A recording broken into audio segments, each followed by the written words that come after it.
Welcome back to Headlines. I'm Wes Austin, and these are today's top stories. Jimmy Kimmel was having a hard time getting through his monologue. He was kind of tearing up because of the election. Kamala Harris's campaign ended up $20 million in debt. And I know, didn't they start off with $1 gazillion? They did. Joe Scarborough from MSNBC knows why Kamala lost, and it's because of racism and misogyny by minority men. And Gavin Nome really wants to remind everyone that he should be next in line. If you had late night hosts crying over Trump win on your bingo card, go ahead and mark it off. Looks like Jimmy Kimmel's monologue turned into a therapy session after Trump's win. He practically needed a box of tissues and a hug by the end. Let's be honest, it was a terrible night last night. It was a terrible night for women, for children, for the hundreds of thousands of hardworking immigrants who make this country go. Hang in there, Jimmy. You got to keep it together. You're acting like you're secretly on the 5th week of hormone therapy, and it's only your 3rd week. It was a terrible night for poor people, for the middle class, for seniors who rely on Social Security, for our allies in Ukraine. This monologue has more pauses and cry breaks than a Taylor Swift breakup song. Kimmel got so choked up, I almost expected him to start a support group for men on hormone blockers. I know the Jimmy Kimmel show that night was kind of a downer, but on the bright side, Jimmy's just one tear away from winning an Emmy for Best Dramatic Performance in a comedy show.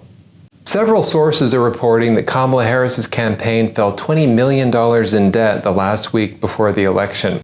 Kamala had raised over $1 billion and had $118 million in the bank as of October 16th. I guess when they said breaking barriers, they meant the financial kind. A Kamala campaign staffer said that the campaign chair blew through $1 billion in a few months by having the campaign hold several celebrity concerts, including Katy Perry, Lizzo, and Eminem. So Kamala's campaign burned through $1 billion and lost. That's not a campaign. That's a high-budget dumpster fire with a Lizzo soundtrack. Now, by way of comparison, from January 2023 to October 16, 2024, the Harris campaign raised $1 billion, while the Trump campaign raised $390 million. And Kamala ended up $20 million in debt after spending the $1 billion on her campaign. Look, say what you want about Kamala Harris, but obviously she is a true believer in Bidenomics. MSNBC's Joe Scarborough had a bold theory.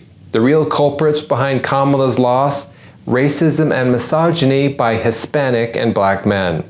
Democrats need to be mature, but it's not just misogyny from white men.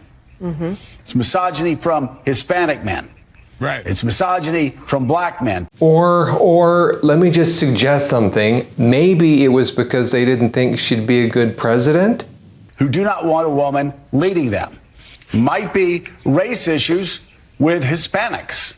They don't want a black woman as president of the United States. Joe, look, I don't know if you didn't hear me the last time, but I'm thinking that maybe it was just because they didn't think she'd be a good president. Like, maybe they thought Trump would be better. Like, that could be a reason. A lot of Hispanic voters have problems with black candidates. Joe's blaming misogyny for Kamala's loss, and Mika's just sitting there silently. Like, Joe, don't ask the only woman there anything. You don't need her input. Scarborough did have a point about racism. We need to stop racial stereotyping, starting with those Hispanic and black men that are inherently misogynistic. Governor Gavin Nome is already gearing up for 2028. He reacted to Donald Trump's victory over Kamala Harris. He wanted to let everyone know that Kamala lost, and it's his turn next. Though this is not the outcome we wanted, our fight for freedom and opportunity endures. California will seek to work with the incoming president, but let there be no mistake. We intend to stand with states across our nation to distort our Constitution and undermine the rule of law. Oh, sorry. I think I read that wrong. It was Gavin Nome. I think what he said was, defend our Constitution and uphold the rule of law. Newsom promised to defend the Constitution, just as soon as he finds someone in California's government who knows what it is. Gavin really wants to be the Democratic frontrunner for 2028. That's great. All he has to do is make people forget that he destroyed California. Should be a breeze. Thanks for watching Headlines. I'm Wes Austin. Good night.